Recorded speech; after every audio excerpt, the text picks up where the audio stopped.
Nós estamos falando nesse domingo sobre redenção e o título do nosso sermão está na tela: Redenção, a verdadeira liberdade.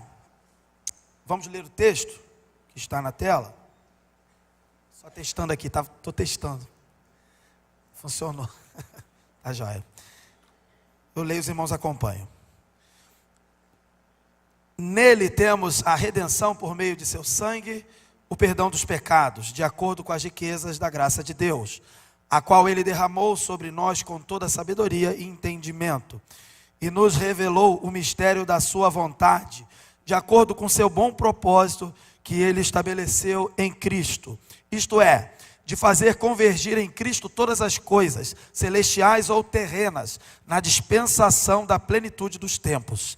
Nele fomos também escolhidos, tendo sido predestinados conforme o plano daquele que faz todas as coisas segundo o propósito da sua vontade, a fim de que nós, os que primeiro esperamos em Cristo, sejamos para o louvor da sua glória.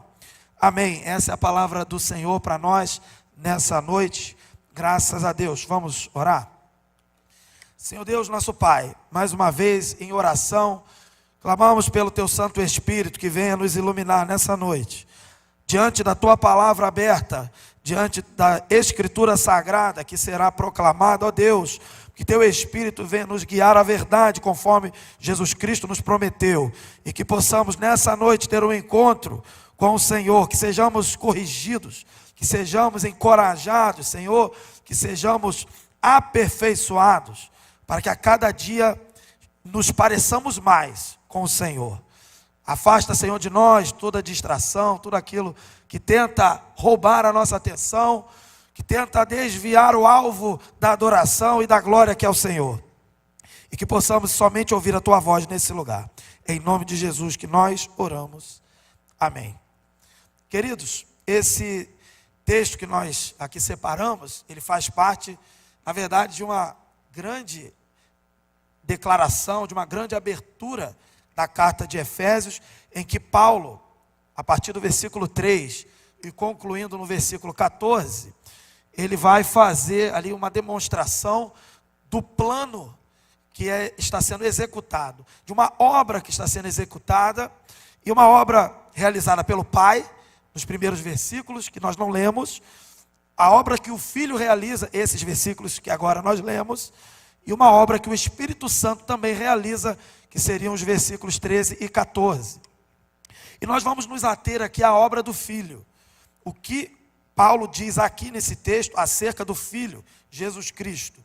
Nós tivemos a oportunidade de sermos abençoados pela manhã com a pregação do nosso pastor Carlos Elias, que pôde esmiuçar e detalhar o conceito de redenção. E nós vamos, de alguma forma, dar continuidade didática a essa palavra que foi apresentada pela manhã, e dando também outros desdobramentos que a redenção produz em nossa vida. Primeiro, precisamos frisar e reforçar o que já foi dito pela manhã. A redenção, ela vem através de Jesus Cristo, somente de Jesus Cristo. E pode parecer muito óbvio para a gente, está falando uma coisa óbvia que eu estou cansado de saber. Só que nos dias atuais nós precisamos reafirmar as coisas óbvias. Nós precisamos reafirmar que homem é homem, que mulher é mulher, que casamento entre homem e mulher, que no princípio Deus, e precisamos afirmar também que a salvação é somente por Jesus, verdadeiramente homem, verdadeiramente Deus. Portanto, homem morreu, Deus morreu e ressuscitou para a nossa salvação. E aqui, queridos, eu queria então destacar que esse plano de Deus, ele é um plano que ele propõe redimir cada um de nós por amor, mas não apenas isso. A história da redenção, a história em toda a Bíblia, ela não diz respeito a nós como personagens principais. Nós, seres humanos, já vimos isso quando falamos sobre criação e muitas outras vezes aqui na igreja. Nós sabemos que enquanto criaturas de Deus, nós somos especiais. Nós somos dotados da imagem e semelhança de Deus, nós não somos animais. Já conversamos aqui, falamos que o pecado desregula aquilo que Deus regulou, desordena aquilo que Deus ordenou. E, nesse caso, corrompe a nossa imagem e semelhança de Deus, ao ponto de estarmos separados de Deus e ao ponto de agirmos não mais como criaturas especiais, que têm o dever de revelar o Criador, passamos a revelar o pecado e nos comportar até mesmo em alguns momentos, pior até do que animais. Mas a redenção das nossas vidas é algo maravilhoso e tremendo, mas faz parte de uma obra de Deus, de redimir a sua criação como um todo, de redimir o cosmos, de redimir o universo. E essa redenção do universo, que vai culminar no final, na consumação, em apontar, em circundar todas as coisas em Cristo, ela perpassa pela nossa redenção individual. E eu queria então reforçar já o que foi dito pela manhã, nesse primeiro ponto, comentar sobre a redenção que nos atinge de forma individual, que nos alcança de forma individual. Há um preço, há um propósito específico. E os primeiros 2 versículos que nós lemos, os 7 e 8, vão dizer, né, que nós temos a redenção nele, Jesus Cristo, por meio do sangue dele. Então, o preço que foi pago é preço de sangue, conforme nosso pastor falou pela manhã, o sangue de Deus. Somente Deus poderia pagar esta dívida impagável, e pagou a si mesmo, conforme foi dito. Portanto, a redenção ela é central na história da humanidade, mas a história da humanidade ela é uma história acessória, é uma história coadjuvante a uma história principal, a história da revelação de Deus para todos nós e para todos aqueles seres celestiais que também estão, inclusive Hebreus vai dizer que os anjos também veem e aprendem sobre este plano sendo executado e também executado em nós e também através de nós. A história não é sobre você, a história é sobre Jesus. A história não é sobre o quanto Ele te ama, e de fato Ele te ama. A história é quem é a fonte de amor. A história não é sobre quem é o alvo do amor, mas a história é aquele que é a fonte do amor. É sobre isso que nós vamos conversar, é sobre isso que nós vamos falar. Porque se não for glória para quem é fonte de luz, fonte de amor, então nós estamos fazendo tudo errado aqui. Portanto, eu queria destacar, já conversando aqui com os irmãos, que o preço foi um preço de sangue. A redenção ela é central para as nossas vidas e também para toda a existência e para toda a criação. Ela é a base para qualquer discussão acerca de Deus. É o ponto crucial para estabelecer os primeiros passos da nossa vida enquanto cristãos. A redenção ela é apresentada e não apenas como um conceito da teologia, não, mas é como uma experiência pessoal com Cristo, que vai redefinir a minha e a sua existência. A redenção é algo que você e eu, quando ouvimos o Evangelho, diz a Escritura, o próprio texto de Efésios 1, 13 e 14, quando nós ouvimos e cremos no Evangelho, nós somos selados com o Espírito Santo. Ou seja, há um trabalho de regeneração, e que assim, neste sentido, é aplicada a redenção em nossa vida.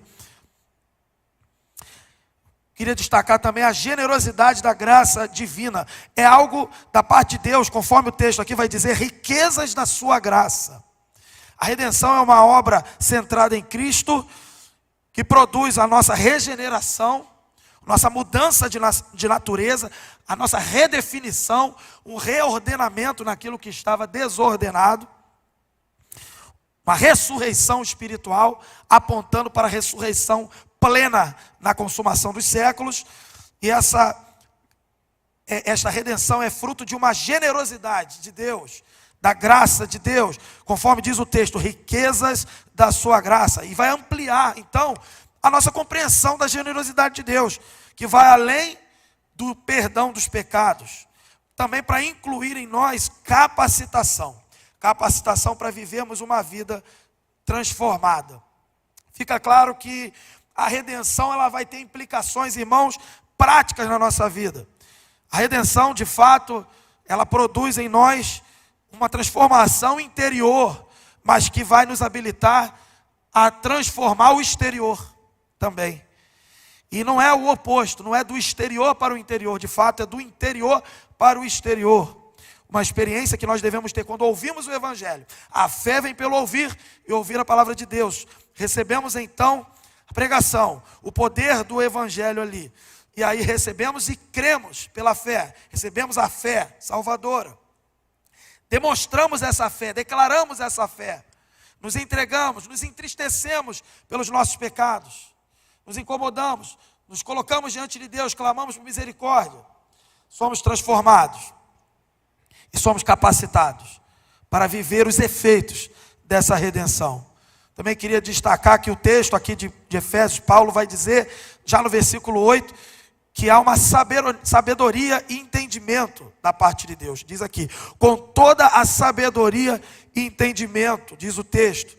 E esse ponto aqui mostra que Deus ele iniciou um plano, em que Paulo aqui está discorrendo desde o versículo 3. Um plano de redenção de forma completa, com detalhes, com períodos na história a se cumprirem, etapas e profecias, com uma riqueza de detalhamento.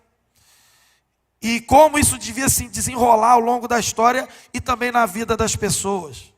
A perfeição deste plano não está apenas naquilo que acontece na sua vida individual, mas também naquilo que vemos na história da humanidade, na história da igreja, na vida de homens que foram transformados pelo poder do Evangelho. Portanto, o preço da redenção é o preço que foi demonstrado com mais detalhes e clareza pela manhã, e aqui nós reforçamos, é o preço de sangue, o sangue do Cordeiro de Deus, que tira o pecado do mundo, Jesus Cristo, o Filho de Deus, o homem Deus.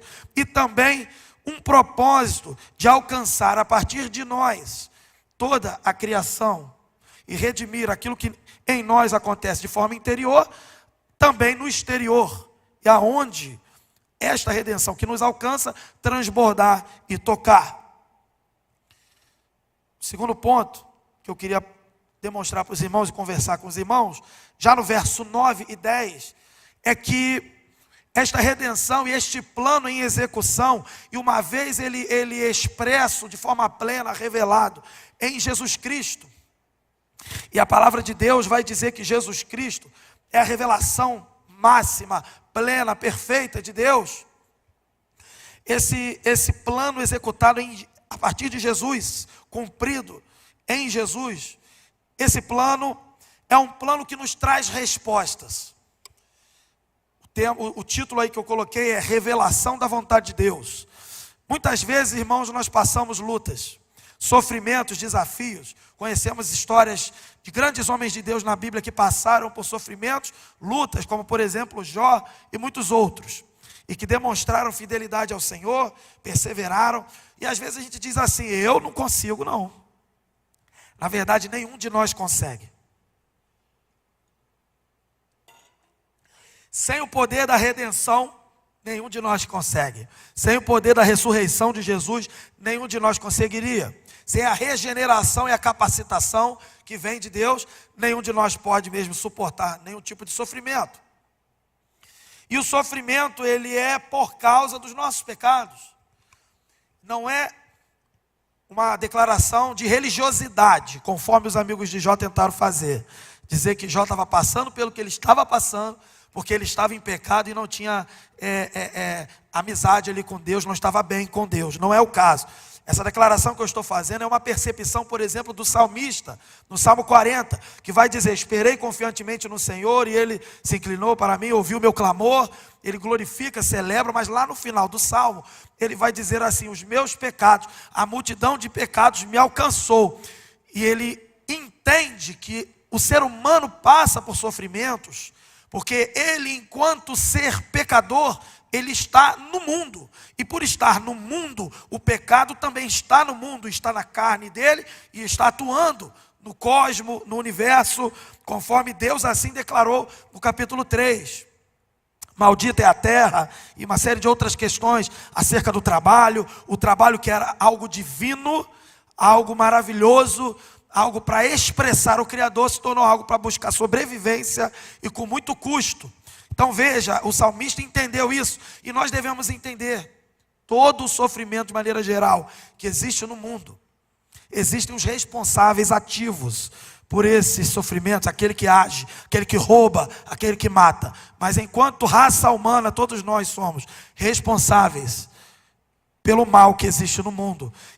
E a ideia de redenção amplificada com esta visão nos mostra que nós passamos a ser, então, enquanto redimidos e restaurados, agora responsáveis por frear, por deter a ação do mal no mundo, o avanço do mal no mundo. Esses versículos aqui, 9 e 10, mostram que Deus revelou um mistério.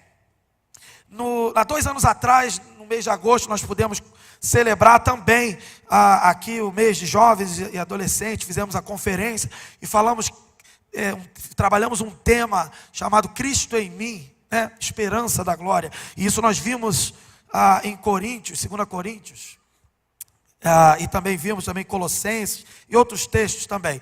E o importante aqui que eu queria reforçar é que a Bíblia toda, e Paulo é o principal desses que vai dar detalhes do que significa a redenção, que o próprio Cristo proclama e declara e atua. O próprio apóstolo Paulo vai dizer que é revelação de um mistério, de algo que estava sendo revelado aos poucos na trajetória humana, desde da primeira promessa que a gente vê em Gênesis 3,15, a promessa do descendente da mulher, que esmagaria o descendente da serpente, esmagaria a cabeça. Desde aquela primeira revelação e promessa, do qual aqueles homens que estavam ali, no caso, o primeiro homem e a primeira mulher, deveriam se apegar àquela promessa e confiar. E a revelação de Deus veio acontecendo ao longo da história, de forma progressiva, de forma a cada vez mais clara, até que se revela plena em Jesus, o Filho de Deus, o descendente da mulher que esmaga, o descendente da serpente, que é o pecado. Veja, então Paulo percebe e entende isso, e ele declara em suas cartas por revelação. De fato, por revelação, não fez curso, faculdade, não foi seminário que ensinou isso. Revelação, ele diz. E ele vai dizer, então, aqui, como também diz em outros textos dele, nos revelou o mistério da sua vontade. E nós pensamos, o que é? Ele nos amou. O mistério de sua vontade é nos salvar. Faz parte da sua vontade. Mas o mistério de sua vontade, o cerne, o ponto central da sua vontade, diz o texto, não é diretamente nos salvar. É nos salvando, fazer convergir em Cristo todas as coisas, celestiais ou terrenas, diz o texto, na dispensação da plenitude dos tempos. Talvez eu e você nos perguntemos por que eu estou passando por essa luta. Vai ter momentos que Deus vai responder. Vai ter momentos que Deus vai permitir você saber, ter uma explicação detalhada por que isso, por causa do teu parente, por causa por causa da prova que você está fazendo, para o teu chefe. Você começa a entender algumas coisas, Deus permite você entender, mas tem muitas outras coisas que nós perguntamos para Deus por quê. E Ele simplesmente parece que Ele não está respondendo. Primeira coisa, meus irmãos, Deus não nos deve nenhuma explicação. Nós não devemos, obviamente, exigir nada, e sabemos, mas podemos dizer, Senhor, dói, ai, incomoda. O salmista, o tempo inteiro, quando escreve sobre o sofrimento, sobre as lutas, os salmistas, eles escrevem dessa forma: até quando o Senhor não ouve? Será que o Senhor não ouve? Não é desrespeito, é sentir a dor, é sentimento. Agora, a resposta já foi dada na cruz do Calvário. Por que eu passo pelo que eu passo? Paulo vai dizer em Romanos, todas as coisas cooperam para o bem daqueles que amam a Deus. O que é o bem? O bem não é eu me sentir bem, porque o coração do homem é enganoso. Tem vezes que o meu coração se sente bem, mas ele está me enganando. O que é o bem? O bem é o cumprimento da vontade de Deus, o aperfeiçoamento daqueles que creem em Jesus como eu e você. E o bem é isso aqui: fazer convergir em Cristo todas as coisas. Não é sobre mim e sobre você, é sobre Cristo, e por causa disso nos alcança.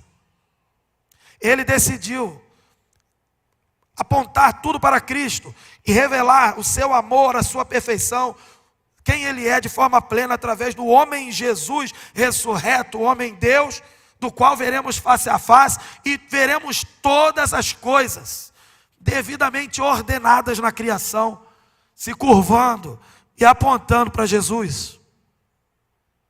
Por que eu passo pelo que eu passo? Porque é privilégio fazer parte de um grande plano que aponta para a glória de Deus. Eu não preciso de outra resposta. Você não precisa de outra resposta. Você precisa confiar. Isto glorifica a Deus. Eu lembro até hoje no meu seminário, o meu professor me contando a vida de um grande homem de Deus, amigo dele. E ele estava com um câncer terrível. Um câncer que foi tomando todo o seu corpo. E de forma inexplicável ele sofria dores terríveis e não morria. E continuava sofrendo as dores. E não acabava aquele sofrimento, ele não morria. E aquele homem era piedoso. E toda vez que ele era visitado, ele estava feliz, apesar das dores e do seu sofrimento, glorificando a Deus e glorificando a Deus. Teve um determinado momento que ele já não mais podia sair de casa, já não mais podia se levantar. O seu corpo foi apodrecendo literalmente. Já exalava mau cheiro.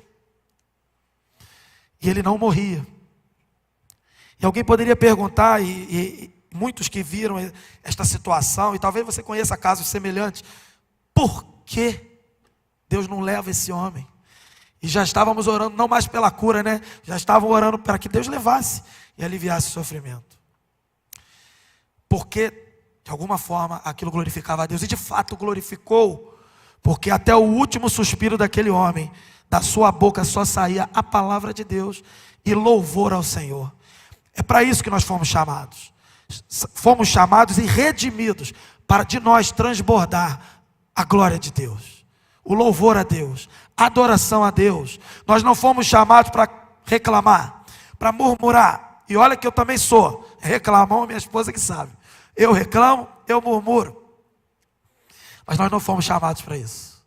Nós fomos chamados, independente da nossa situação, se estivermos num leito de morte e não morrermos e sofrendo dores, apodrecendo na cama, ou se estivermos na bonança, num lugar paradisíaco que o Senhor possa nos levar, onde estivermos, o porquê é para a glória de Deus, para fazer todas as coisas, para apontar e fazer todas as coisas apontarem, circundarem, convergirem para Cristo. Não precisamos mais perguntar, por que, Senhor? Por quê? A resposta é porque Cristo. Porque no princípio Deus, porque tudo aponta para Cristo, porque no princípio era o verbo estava com Deus, o verbo era Deus. Porque todas as coisas serão rendidas aos pés do Senhor. Todos os poderes desse mundo serão rendidos aos pés do Senhor. Foi mencionado aqui, nós estamos retomando aí no nosso país, nas cidades, período eleitoral de campanhas, e nós vamos ter que fazer o exercício da democracia, votar em pessoas. Dificilmente encontraremos pessoas adequadas e teremos que fazer esse exercício. Tem gente que tem a esperança em homens, tem gente que fica brigando por causa de candidato, tem gente que fica discutindo por causa desse, por causa daquele. Nós não fomos chamados para guerrear essa guerra. Nós fomos chamados para guerrear outra guerra. A guerra do testemunho, da verdade. A guerra da firmeza na fé. A guerra de dizer, porque dele, por ele, para ele são todas as coisas, glória pois a ele eternamente. Amém. Nós não fomos chamados para ficar, por causa da redenção, e felizes sim, porque isso nos alcançou, e tá bom assim. Não é isso. A redenção nos alcançou, tá maravilhoso, mas existe algo a mais, missão a cumprir. Existe um transbordar de Deus. Quem é alcançado pela redenção foi revelado do mistério da vontade de Deus. Vemos aí, revelação do mistério da vontade de Deus. E não é qualquer vontade, é a vontade de Deus, de acordo com o seu bom propósito. Ou seja, não é um plano B. Tem gente que vai dizer, Adão e Eva pecaram. Tem gente que conta isso para as crianças. Graças a Deus aqui na igreja a gente não tem esse problema. E fala para as crianças do tipo, aí Deus teve que providenciar.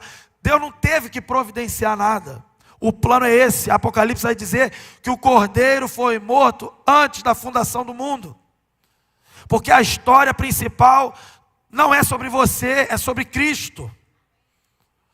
Enquanto não entendermos o centro dessa história, enquanto nos perdermos em que nós talvez sejamos especiais, o centro, nós não estaremos entendendo o porquê passaremos a eternidade com o Senhor. Isso será perfeito e maravilhoso.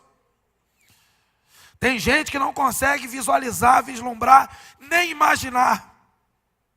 E não é por falta de informação, temos informação, precisamos continuar estudando sobre a redenção, que não é, em primeiro lugar, para você e para mim, é para revelar o Senhor, para que possamos ver face a face e não morrer, contemplar a glória de Deus e não sermos consumidos. Se nós cantarmos e cantamos várias vezes, Senhor, queremos ver a Tua glória, cantamos aquele cântico antigo, eu vejo a glória do Senhor hoje aqui, meu Deus, se a glória de Deus se manifestar aqui, nós com a nossa realidade ainda, com corpo mortal, nosso corpo ainda com a presença do pecado nesse universo, seremos consumidos, destruídos. O Senhor decidiu se revelar a nós de forma plena, de forma perfeita, completa no homem Jesus, porque o homem Jesus é Deus. Por isso que Colossenses 2,9 vai dizer que em Cristo habita corporalmente, ou seja, no corpo humano, toda a plenitude da divindade, ou seja, o ser de Deus habita no corpo daquilo que foi visto, o corpo de Jesus Cristo. Homem e Deus, e é por isso, é sobre Ele, é para Ele, e Ele nos representa enquanto raça humana, e Ele resiste à punição, porque é Deus. Não há nenhum homem que seja Deus, não há nenhum homem que possa fazer isso. Por isso todas as coisas vão estar devidamente ordenadas na criação, aos pés do Salvador, Jesus Cristo, o grande eu sou. Por isso Ele faz convergir. Por isso essa história da redenção faz convergir todas as coisas a Cristo. E quando isso acontecerá? No tempo perfeito, na plenitude dos tempos. Não é plano B, não chega adiantado e muito menos atrasado. É na hora certa. Na plenitude dos tempos, o anjo aparece para Maria e acontece aquela grande obra do Espírito Santo em que o menino Jesus nasce. E tem a história e de vida que nós conhecemos nos evangelhos. Na plenitude dos tempos, no tempo perfeito. Na hora certa Jesus voltará. Na hora certa tudo se curvará diante de Jesus. Mas enquanto isso, Jesus reina. De forma espiritual, de forma invisível, perdão. Ainda que aos nossos olhos não vejamos um mundo às vezes caótico. Parece que as coisas não estão no controle de Deus. Parece que não há governo, pode parecer, mas está tudo debaixo do controle de Deus. Jesus Cristo reina e não nos deixou aqui sozinhos, deixou o Espírito Santo para nos guiar a toda a verdade e nos consolar em momentos de adversidade. Terceiro ponto, o texto, já caminhando para o final, ele vai dizer que nós fomos nele, sempre nele, a centralidade dessa história é em Cristo, nele também fomos escolhidos, nele, para a glória de Deus, versos 11 e 12, escolhidos para a glória de Deus, fomos escolhidos, predestinados, ou seja, destinados de forma antecipada, conforme o plano que está sendo descrito no texto, o plano daquele que faz todas as coisas, segundo, mais uma vez, o propósito, não é por acaso, é vontade de Deus, a fim, verso 12, de que nós, os que primeiro esperamos em Cristo, sejamos para o louvor da sua glória. O que vemos aqui, meus irmãos, é que nós fomos escolhidos e destinados, nele fomos também escolhidos, reflete a ideia de que Cristo, em Cristo Deus nos escolheu para fazer parte desse plano. A história é sobre a revelação de Deus, mas Ele nos escolheu poderia não ter considerado a nossa existência. Deus é Deus. Deus não precisa de ninguém. Deus é suficiente. Mas Ele decidiu nos permitir fazer parte dessa história, desse plano, nos trazendo à existência e não nos deixando perdidos em nossos delitos, mortos em nossos delitos e pecados. Ele nos colocou como parte do seu plano e uma parte importante, uma parte, diria até fundamental. Nós estamos nesse mundo enquanto servos de Deus para proclamar a salvação. E quando proclamamos a salvação, o Evangelho, que é o poder de Deus para a salvação de todo aquele que crê, o Evangelho produz o seu efeito. E o Espírito Santo convence do pecado, da justiça e do juízo. Nós temos a parte muito importante, proclamar. Nós não fomos chamados para convencer. Nós não fomos chamados para converter. Nós fomos chamados para proclamar. Tem gente que não está querendo mais proclamar. Tem gente que está com medo de falar. Tem gente que está querendo convencer. Não é o nosso papel. Tem gente que está querendo converter. Não é o nosso papel. Nós fomos agraciados e permitidos, autorizados a participar de um plano. Mas devemos cumprir o nosso papel. O nosso papel é proclamar. O propósito final que a gente vê da redenção e da obra especificamente de Cristo, nós vemos aqui, é da mesma forma como a obra do Pai é apresentada, finalizada ali a apresentação no verso 6. E da mesma forma que a obra do Espírito Santo também é finalizada e apresentada no verso 14. Para o louvor da sua glória. Para o louvor da glória de Deus. O alvo e o objetivo é que nós sejamos para o louvor da sua glória. E o que significa ser alguém que com a sua vida, com a sua existência, louva, glorifica a Deus, é para o louvor da glória de Deus. Significa que nós somos como Cristo, o primeiro, o primogênito de muitos irmãos, diz a Escritura. Nós somos os continuadores, os irmãos mencionados no texto. Ser como Cristo, queridos, pense, reflita. Como é? Primeira coisa, não pecar. Então já não conseguimos. Já não conseguimos. A ideia é buscar ser, se esforçar para ser e contar com o Espírito Santo. O nome disso é santificação. É santificação, é sermos santos, como Jesus viveu neste mundo, em santidade. Não apenas evitar o pecado, mas ser como Cristo. É alguém que se afasta do pecado, obedece a Deus, cumpre, atende, coloca em prática as ordenanças de Deus. Alguém que foi tão obediente, diz a Escritura em Filipenses, que foi obediente até a morte e morte de cruz. Fomos chamados para expressar este comportamento, este nível de santidade. Será que de fato estamos dispostos a morrer por inimigos de Deus? Alguém mais emocionado talvez possa dizer assim: os perdidos, e chora, eu sei, eu não estou dizendo que não é verdade. Tem gente que chora e chora pelos perdidos. Só que aqui dentro tem gente de Deus, tem gente que é pecador, briga com todo mundo dentro da igreja, depois sai lá fora fazendo missões, chorando pelos perdidos.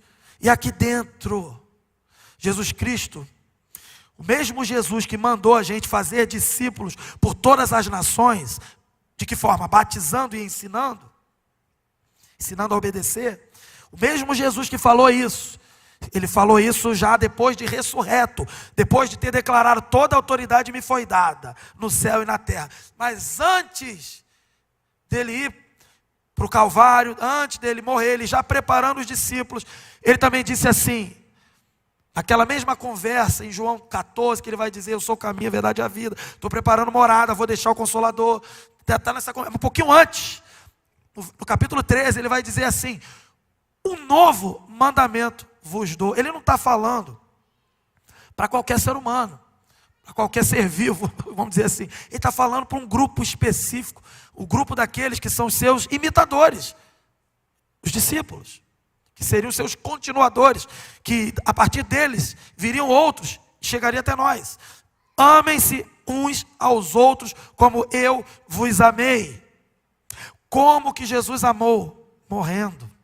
Morrendo pelo seu irmão, dentro da igreja, pelo seu semelhante aqui dentro da igreja, seu irmão na fé. Tem gente que quer morrer pelo morto espiritual, e está certo, mas não morre por aquele que Jesus já até salvou. Nós fomos chamados para morrer por todo aquele que crê, porque Jesus morreu por todo aquele que crê. Portanto, ser para o louvor da glória de Deus implica em ser como Jesus até morrer.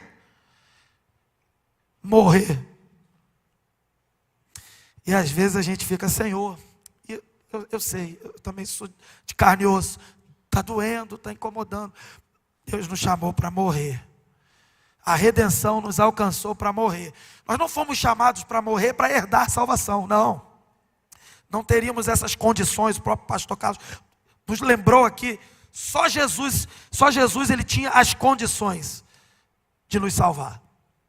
De morrer uma morte suficiente e perfeita, que o próprio Pai aceitasse. Mas esta morte nos transforma e nos capacita a viver uma vida de obediência até a morte, e morte de cruz. Portanto, para terminar, 4 lições para a nossa vida. Primeiro,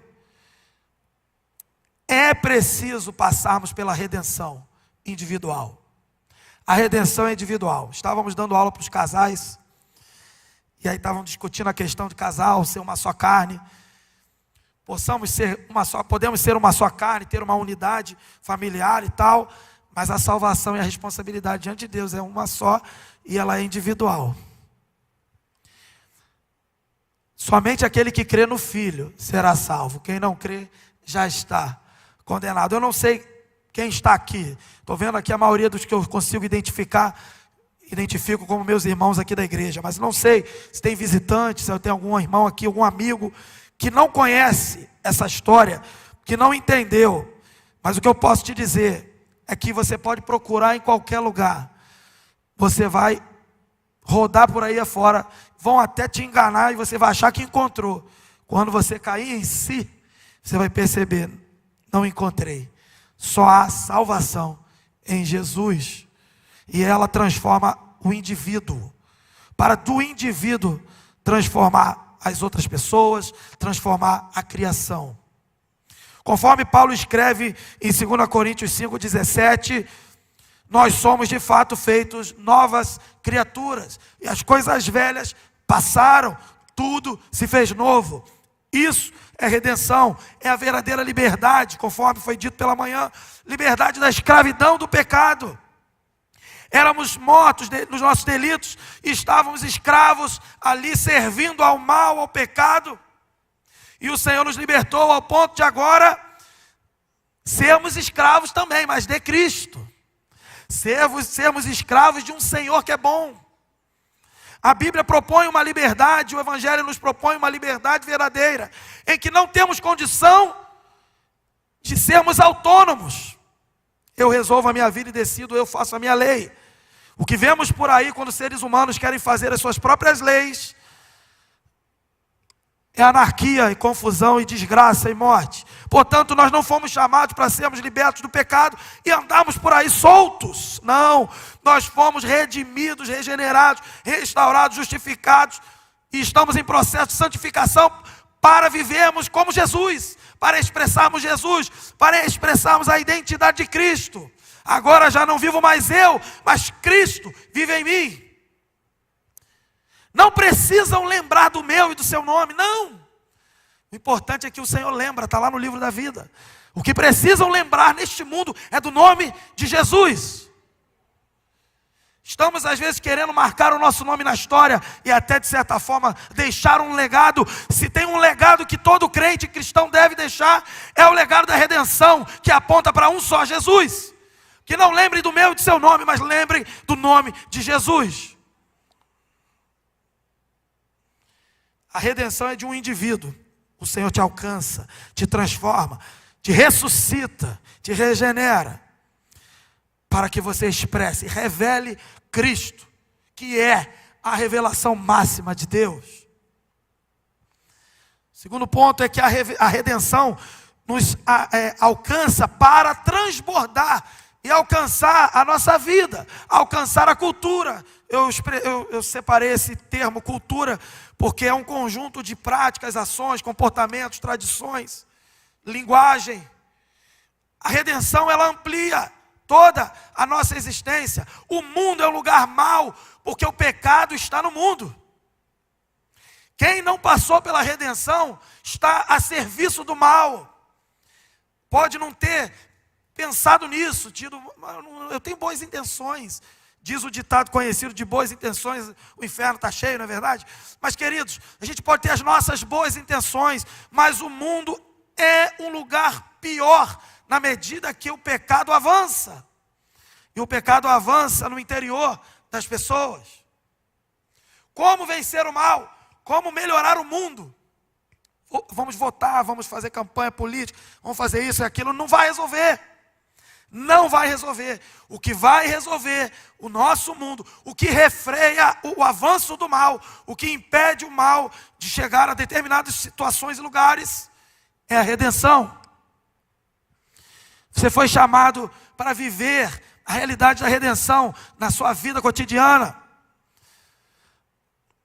O seu convívio com o seu semelhante. Seu semelhante vai vir com uma proposta de pecado. Sempre foi assim, o que é que custa? Você vai dizer, custa o sangue de Jesus.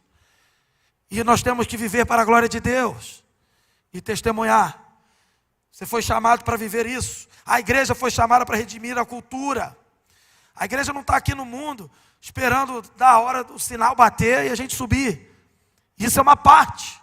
A igreja está aqui para fazer parte de uma transformação, em que pessoas se renderão a Cristo.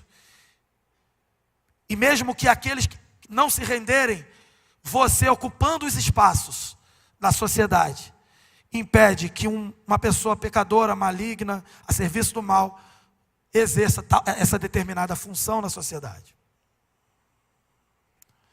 Nós fomos chamados, nem todos serão pastores, nem todos serão missionários. Precisamos, diversas áreas da sociedade, enquanto servos de Deus, atuar para que haja redenção. Tem gente que cuida da criação, os ambientalistas, mas o pecado alcança essas pessoas também. E elas começam a fazer política, e daqui a pouco não estão cuidando mais de nada. E de repente elas cuidam mais de animais do que de gente. E começam a deformar. Porque não podemos ser então os verdadeiros ambientalistas que cuidam de forma que glorifica a Deus. Se vamos ser médicos, médicos que não matam bebês no ventre. Se vamos ser advogados, advogados que defendem a justiça dos homens, espelhando na justiça de Deus. É para isso que estamos nesse mundo. O mundo é um lugar melhor, porque há pessoas redimidas nele. E o mundo é um lugar pior, porque existem pessoas ainda a serviço do pecado. Nós não fomos chamados para viver os efeitos da redenção apenas felizes aqui dentro da igreja, no ar-condicionado. Nós fomos chamados para viver os efeitos, as reverberações da redenção, lá fora, onde o mal está avançando. Portanto, temos que ser o sal da terra e a luz do mundo, Jesus já disse. O trabalho é para adorar a Deus. O trabalho foi estabelecido para isso. O trabalho não foi para sobreviver. Até hoje tem gente escolhendo a sua carreira. Eu preciso ter dinheiro. Não, está errado pensar nessas coisas. Errado é achar que isso é o principal. Preciso ter dinheiro, preciso ter recurso, preciso ter uma carreira que meu pai falou que é melhor. Eu preciso perguntar, com esta carreira que eu estou escolhendo, eu glorifico a Deus? Com esta carreira que eu estou escolhendo, eu consigo transbordar os efeitos da redenção? Se assim for, então escolhe essa carreira. Se não for, meu amigo, não vai por esse caminho. A escolha não é, tem que ver aí um negócio que te paga bem. Não é isso. Nossa vida comum, no dia a dia. Assim quer vocês comam, bebam ou façam qualquer outra coisa, façam tudo para a glória de Deus. 1 Coríntios 10, 31. Esse texto nos ensina e reafirma aqui que nos efeitos da redenção nós fomos chamados para, em todos os aspectos da nossa vida, dos mais simples e mais comuns, até as áreas que precisam de mais atenção. Cada ação sua, nossa, cada palavra, cada decisão, ela deve refletir essa transformação que Cristo operou em nós. Isso significa, irmãos, que não há separação entre a minha vida secular e a minha vida cristã. Tudo é vida cristã. É para a glória de Deus. Estamos diante de Deus, seja dentro do templo ou fora do templo, seja dentro de casa ou fora de casa, seja no particular, até mesmo dentro do banheiro ou até mesmo no meio de uma multidão. Tudo é vida cristã, uma vida só, uma nova vida com Cristo, que vive os efeitos da redenção para alcançar e transbordar todos aqueles que o Senhor nos permitir ter contato com a pregação do Evangelho, com o testemunho, com uma vida íntegra. Jovens, vocês foram chamados para viverem os efeitos de serem fortes, conforme diz lá em 1 João. Ser forte não é porque é jovem, ser forte é porque a palavra de Deus permanece em vocês. E o mal, vocês vencem o mal com a palavra de Deus. Aqui dentro ou lá fora é a mesma coisa. Para concluir, terminando.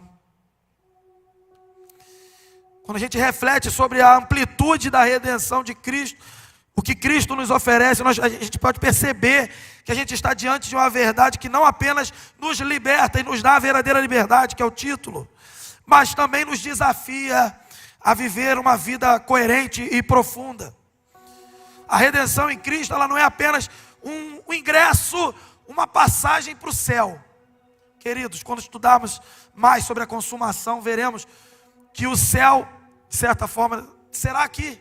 A criação será redimida. Redimida.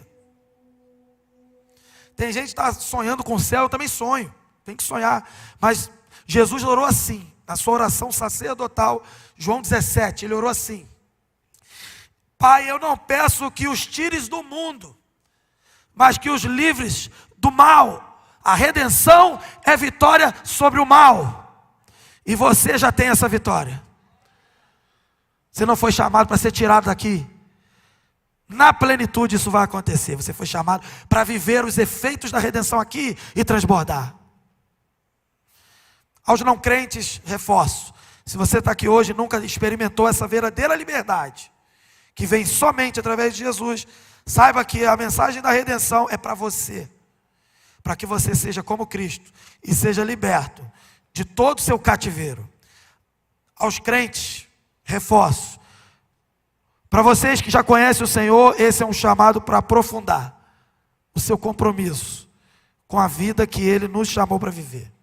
Não fomos chamados para viver qualquer coisa. A morte de Jesus não foi qualquer coisa. E a história não é sobre você. Vamos parar de reclamar.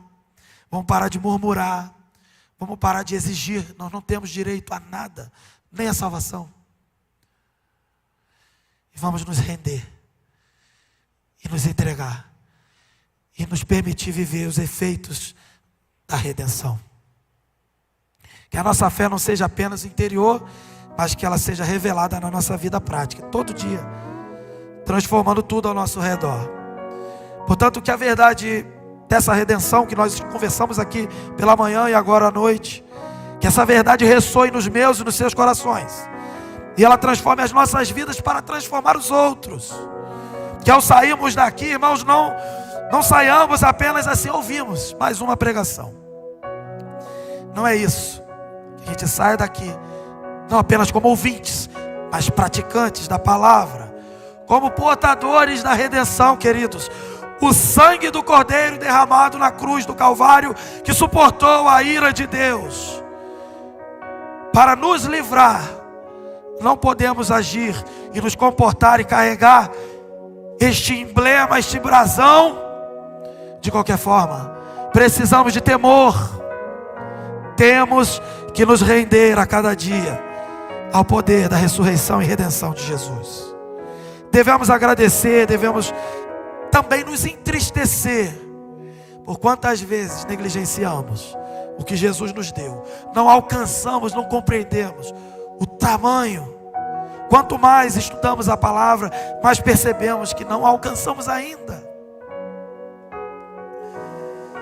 O Senhor está nos revelando mais um pouco hoje, desde de manhã, para entendermos quão profundo é o caminho, o pensamento do Senhor, e quão maravilhosa é a redenção. Portanto, que ao sairmos daqui, saiamos como praticantes da palavra, portadores da redenção, que possamos erguer a cruz, erguer os efeitos da redenção através das nossas vidas, prontos para espalhar a luz de Jesus. Jovens, vocês foram chamados para isso. Vocês foram chamados para espalhar a luz de Jesus.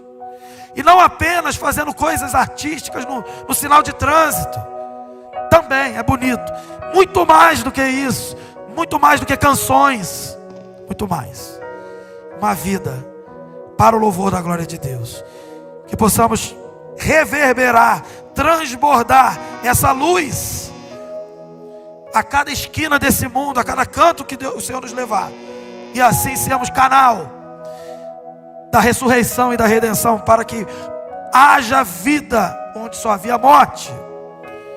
E que para tanto, queridos, o Senhor nos ajude, nos abençoe e nos capacite. Glória a Deus. Vamos orar. Senhor, a tua palavra foi pregada mais uma vez. Fomos chamados nessa noite a transbordarmos os efeitos da redenção.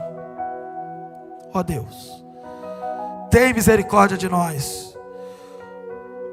Quantas vezes nós somos letárgicos, estamos anestesiados, vivendo, ou deixando a vida nos levar, como dizem por aí.